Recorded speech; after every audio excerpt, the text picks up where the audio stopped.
जब 15 अगस्त 1947 को $1 $1 के बराबर हुआ करता था, तो फिर आखिरकार ऐसा क्या हुआ आज आजादी के 75-76 साल बाद भी American US dollar Indian currency के कंपैरिजन में 82 रुपीज ज्यादा ग्रो कर गया और भारतीय ₹1 आज भी वहीं लटकता रह गया। इसको काफी डीपली एनालिसिस के साथ समझते हैं। एक्चुअली होता क्या है कि जब जब विदेशी कंपनियां भारत आती हैं, उनका भारत सरकार के ऊपर दबाव बना रहता है कि भारतीय मुद्रा रुपए की कीमत को जितना हो सकता है उतना ज्यादा नीचे गिराया जाए। मतलब कि दुनिया के 4 सबसे बड़े देशों की मुद्रा और भारतीय मुद्रा जो कि रुपए में थी, ये सब इक्वल हुआ करते थे 1947 में।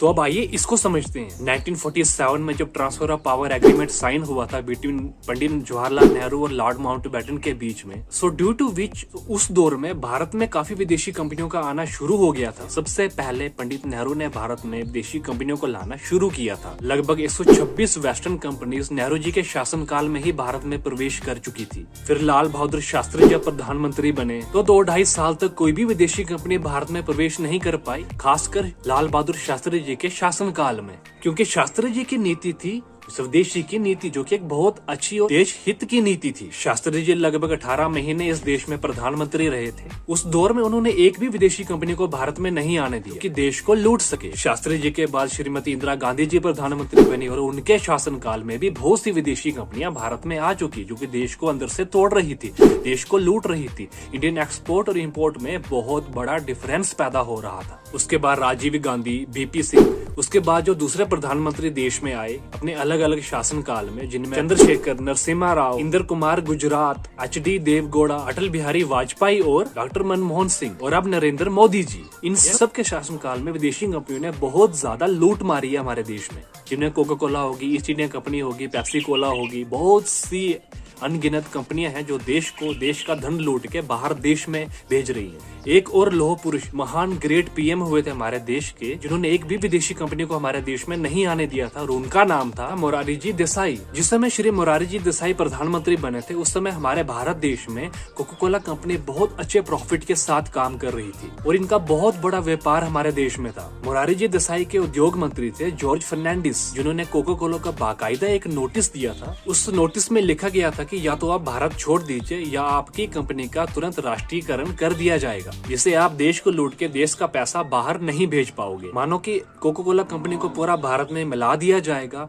और कोका कोला कंपनी की जितनी संपत्ति इस देश में है वो सारी इस देश की संपत्ति हो जाएगी। ये नोटिस श्री मोरारजी देसाई ने अपने उद्योग मंत्री जॉर्ज फर्नांडिस के हाथों से भिजवाया था। तो एज अ रिजल्ट क्या हुआ, इसका रिएक्शन हमें देखने को क्या मिला था उस समय, कोका कोला कंपनी डर की वजह से भारत छोड़ के भाग गई थी। फिर एक और वेस्टर्न कंपनी को भगाया गया था जिसका नाम था IBM, ICL। ऐसी बहुत सी विदेशी कंपनीज को श्री मोरारजी देसाई ने हमारे देश से उठा के फेंक लिया था, जिससे हमारी करेंसी में बहुत ज्यादा इफेक्ट पड़ रहा था, जिससे हमारी इकोनॉमी लो हो रही थी और देश का पैसा ना चाहते हुए भी देश के बाहर जा रहा था। स्वदेशीकरण का हनन हो रहा था, हमारे इंडिजिनियस प्रोडक्ट्स का हनन हो रहा था। तो आफ्टर सम टाइम जिन जिन कंपनियों को देश से भगाया गया था, जब ये सरकार बदली, शासनकाल बदला, जब शासनकाल बदला तो ये सब कंपनी फिर से हमारे देश में घुस गई। कोका कोला, IBM, ICL जैसी कंपनियां फिर से हमारे देश में आ गई और हजारों दूसरी कंपनियां इनके साथ हमारे देश में फिर से प्रवेश कर गई, जो कि आज तक चल रही हैं। इस तरीके से वेस्टर्न कंपनीज के थ्रू देश के सभी PM ने एक्सेप्ट मोरारजी देसाई, इन सभी प्रधानमंत्रियों ने देश के $1 को गिराने में अपना पूरा का पूरा योगदान दिया है। $1 की वैल्यू गिरते गिरते इतनी ज्यादा गिर गई कि भारतीय $1 के कंपैरिजन में अमेरिकन US डॉलर 82% ज्यादा ग्रोथ कर गया।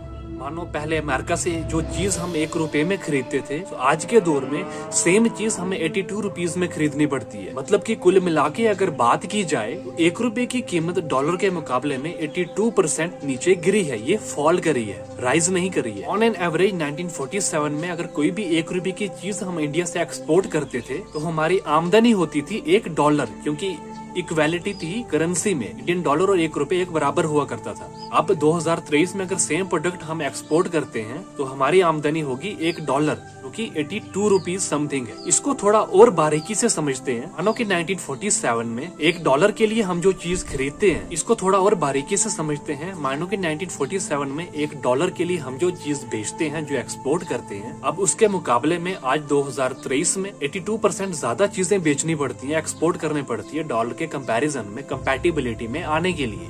सो इस तरीके से एक्सपोर्ट हम जितना ज्यादा बढ़ा लें, उसकी डे बाय डे वैल्यू कम होती जाएगी। Because 1 rupees is constantly decreasing as compared to $1। इसका मेन फैक्टर ये है कि रुपया जितना नीचे गिरेगा इम्पोर्ट उतना महंगा होता चला जाएगा। मैं एक बात फिर से रिपीट करता हूँ, जो कुल ओवरऑल एक्सपोर्ट हमारे देश से होता था इनिशियल पीरियड्स में, उसका 90 to 95% एक्सपोर्ट हमारे स्वदेशी उद्योग ही करते थे, कारीगर, व्यापारी, कर्मचारी ही करते थे। तो इसी कॉन्टेक्स्ट में एक रिपोर्ट ये बताती है कि इंटायर वर्ल्ड में इंडिया के वर्ल्ड एक्सपोर्ट का कंट्रीब्यूशन केवल 33% हुआ करता था इन 1947। वर्ल्ड में 33% कंट्रीब्यूशन वर्ल्ड एक्सपोर्ट का सिर्फ इंडिया का हुआ करता था। कितनी अच्छी बात है अपने देश के लिए। वर्ल्ड में अगर 100 रुपए का माल बिकता था उसमें ओवरऑल 33 रुपीज का माल सिर्फ इंडिया का हुआ करता था। वर्ल्ड एक्सपोर्ट में इंडिया नंबर 1 पे था 1835 में, और दूसरे नंबर पे चीन था 27% के साथ। फिर यही रिपोर्ट बताती है कि पूरे इंडिया में जो वर्ल्ड एक्सपोर्ट का प्रॉफिट हुआ करता था उसमें 27% आमदनी सिर्फ इंडिया की होती थी। सेम रिपोर्ट ये बताती है कि पूरी दुनिया में जो कुल उत्पादन हुआ करता था उसका 43% उत्पादन सिर्फ इंडिया में होता था पूरी दुनिया का। तब जाके मुझे ये पता चला कि भारत हमेशा से उद्योग प्रधान देश रहा है, कृषि प्रधान देश रहा है,